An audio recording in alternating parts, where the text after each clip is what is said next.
No, actually. Okay, cool.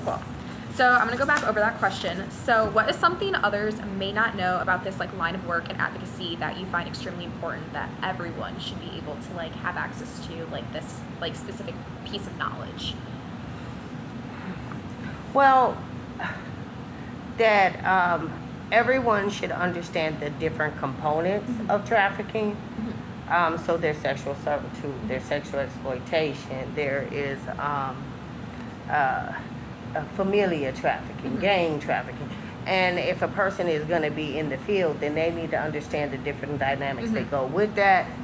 Also, understanding the survivor component of it. So, in every recovery process, there is a survivor component. So, when you come into a place like this is a community center for drug recovery. Yeah. Most of the people that are in here, right, Yeah. from the head to the front door, are in recovery. Yeah. And so survivors need to have that same type of component, as well as case managers, therapists, and those sort of things. No, absolutely. What does communal healing mean to you? Well, communal healing for me was everything. You know, I mean, if you have somebody who has not encountered, being able to live a different way from the way that they were raised, it's very hard for them to grasp the concept without having other people around them who have experienced that same thing and gotten through it. And when you're in a communal living space, everybody there is working towards the same goal. And so it's not so much, even if you're not in a place where people actually judge you, your mind is going to say that they're judging you because they don't understand and have not experienced what you have. And so when you have other people around who have actually had that experience, then it just makes it a little bit more easier to grasp the concept that, you know what, this is a safe place, this is where I can heal, this is where I can grow. Absolutely. I love that. I actually love that answer. That's so good. In your memoir, you mentioned support groups and rehabilitation centers that like you were a part of, like at one point. And also you talk about like group meetings that you attended with like your sisters. Do you think that the healing you were able to complete in like that period of time would have been able to occur if not for like the community support around you? No. No. That's easy enough. Yeah, and even to this day, like one of the reasons why I do the support group, service is very selfish. Oh, yeah. It's a selfish thing because the rewards that you get from it. But I'm also able to see God work in other people's lives, and so that's why I continue to do it, because it did help me, and I was able to see God working in other people's lives. And why would you step away from something so powerful? No, absolutely. I love that answer. That's so good. I need that as a tattoo. That's so good. Right. Does the community system like that you have formed today, like in your personal life, like continue to like heal you as a person? And then, Absolutely. And like second note of that, also within like your professional life. Absolutely.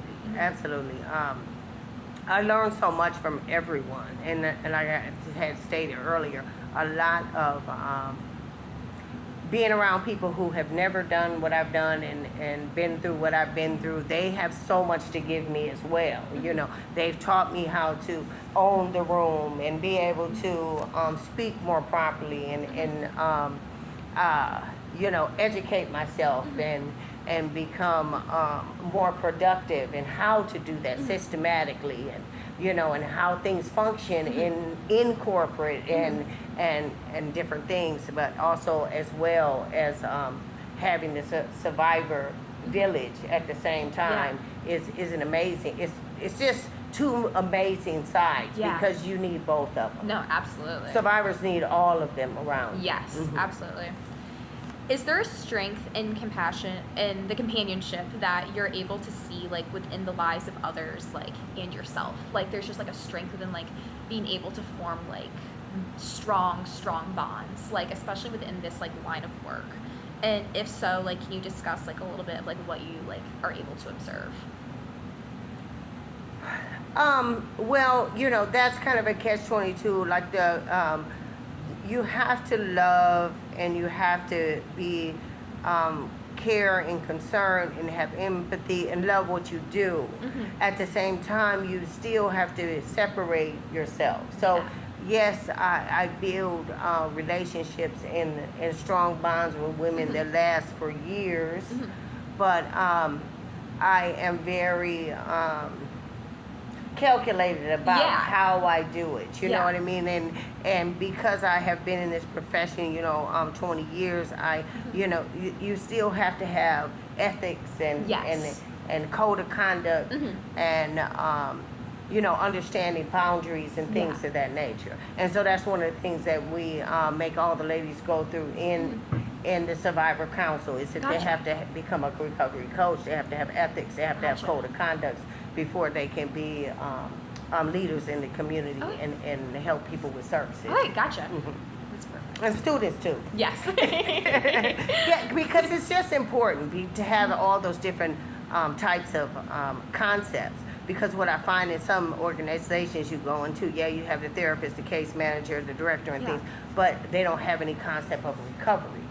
And so if I don't have any concept of recovery, then how do I walk someone through recovery? Yeah. So it's a little challenging. So it's good to have survivor leaders who have walked through the process and been on the other side to actually come alongside them. Yeah.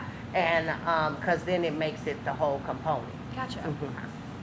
I've got 3 more questions. And Okay. so, the workshops that you conduct, like outside of just like the council itself, do you think one of your main goals is more so to educate like those that are coming in, or to provide more of a safe space, or is it both, or neither?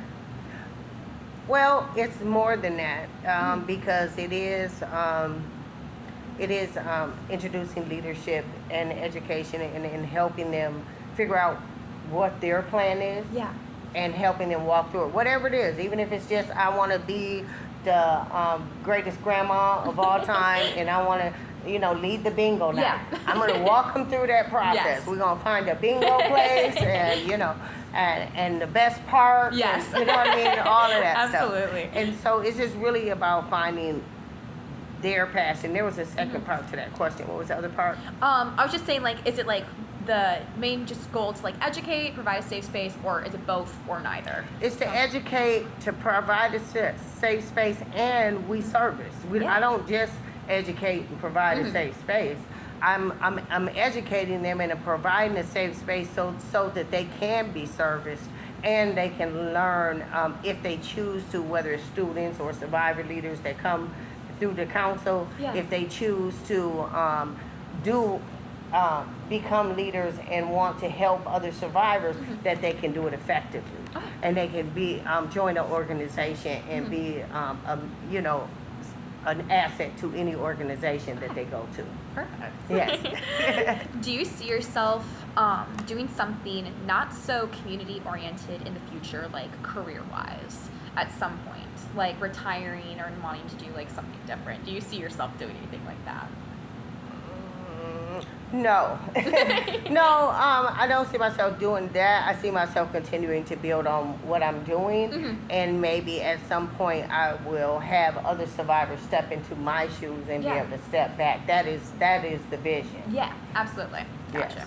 And then lastly, what has been your favorite like kind of task, as in like what's like even your favorite thing to like handle in this organization? Like what role like do you play that you're like, I absolutely love like doing this, like whether it's like being an educator, a servicer, anything, and like why is that your favorite role and why? Well, it's a little bit different for me because I didn't go to school Yeah. to learn these things, and I didn't set out to be this person that I am, right? And so all of it is very exciting, and all of it is very what I love to do.